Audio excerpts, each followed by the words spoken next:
بسم اللہ الرحمن الرحیم 5 ہجری میں غزوہ خندق ہوئی تیسری بڑی لڑائی۔ نبی کریم صلی اللہ علیہ وآلہ وسلم جب مدینہ ہجرت کر کے آئے، پہلی بڑی لڑائی ہوئی غزوہ بدر، اور دوسری بڑی لڑائی ہوئی غزوہ احد، اور تیسری بڑی لڑائی ہوئی غزوہ خندق۔ غزوہ احد کی جنگ مشرکین جیتنے کے بعد کانفیڈنس میں آ گئے اور انہوں نے مل کر پلان بنایا۔ پلان یہ تھا کہ اس بار کافر مل کر مسلمانوں پر حملہ کریں گے، معاذ اللہ، یعنی مکہ کے سب قبائل مل کر لڑیں گے اور مسلمانوں کو ختم کر دیں گے۔ سب کافر جمع ہوئے اور لشکر تیار کرنے لگے تو کافروں نے مل کر 10,000 کا لشکر تیار کیا اور یہ بہت خوش تھے، اس بار ہم مسلمانوں کو دنیا سے ختم کر دیں گے، مگر یہ نہیں جانتے تھے جس کے ساتھ اللہ تعالیٰ ہو اسے کون مٹا سکتا ہے۔ اب جیسے ہی یہ خبر نبی پاک صلی اللہ علیہ وآلہ وسلم کو ملی کہ کافر جنگ کے لیے آ رہے ہیں، وہ بھی 10,000 کے لشکر کے ساتھ، نبی پاک صلی اللہ علیہ وآلہ وسلم نے فوراً صحابہ کرام کو بلایا اور میٹنگ کی۔ اب یہ بات سمجھنے والی ہے، اس جنگ میں مسلمانوں نے یہ نہیں سوچا کہ لڑائی کیسے لڑنی ہے، بلکہ انہوں نے یہ پلان بنایا ڈیفنس کیسے کریں۔ اب ہم کیا کرتے ہیں، کوئی بات نہیں، اللہ ہمارے ساتھ ہے، کچھ نہیں ہوتا، جو ہوتا ہے وہی ہوگا، اللہ پر چھوڑ دیتے ہیں، وغیرہ وغیرہ۔ اب نبی پاک بھی تو یہ کہہ سکتے تھے، ہم لڑائی کرتے ہیں، باقی اللہ سنبھال لے گا۔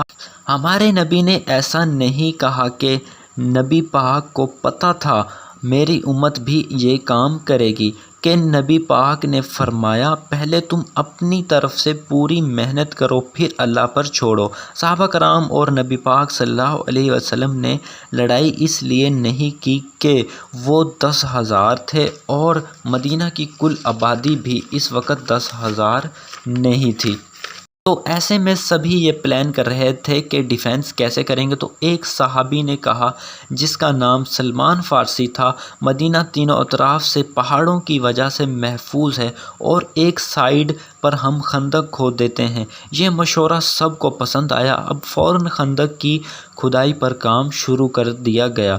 خندق 6 کلومیٹر لمبی کھودنی تھی، بہت مشکل کام تھا۔ خندق کافی چوڑی اور کافی لمبی تھی، اوپر سے صحابہ کرام بھوکے، بہت مشکل کام تھا۔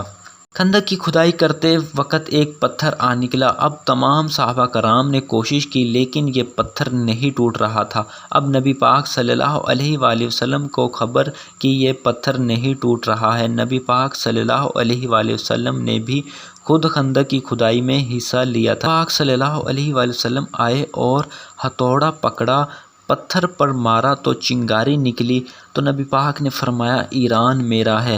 دوسری بار ہتھوڑا مارا اور فرمایا روم بھی میرا ہے۔ اس کے بعد مسلمانوں نے روم کو بھی فتح کیا، ایران کو بھی فتح کیا۔ تیسری مرتبہ ہتھوڑا مارا، پتھر ریزہ ریزہ ہو گیا۔ خندق کی کھدائی مکمل ہوئی تو فوراً کافر آ پہنچے اور کافر خندق کو دیکھ کر حیران ہو گئے، کیونکہ ان کے دل میں تو یہ خیال ہی نہیں تھا۔ اب کافی دن تک لڑائی چلتی رہی مگر کافر مسلمانوں کا کچھ نہیں بگاڑ پائے۔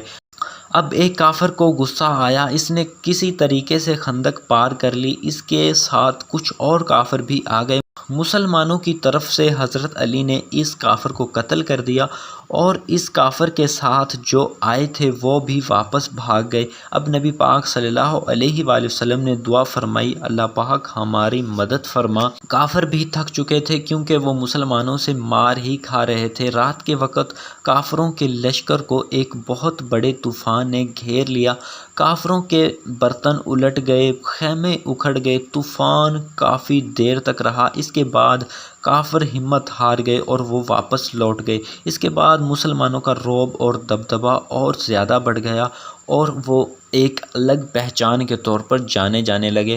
آج کی ویڈیو اتنی ہی، نیکسٹ ویڈیو تک کے لیے اجازت دیجیے، اللہ حافظ۔ اگر آپ چینل پر نئے ہیں تو چینل کو سبسکرائب کر دیں، ویڈیو کو لائک کر دیں اور ایسی مزید ویڈیوز میں آپ کی خدمت پیش کرتا رہوں گا۔ اللہ حافظ، ملتے ہیں کسی نیکسٹ ویڈیو میں۔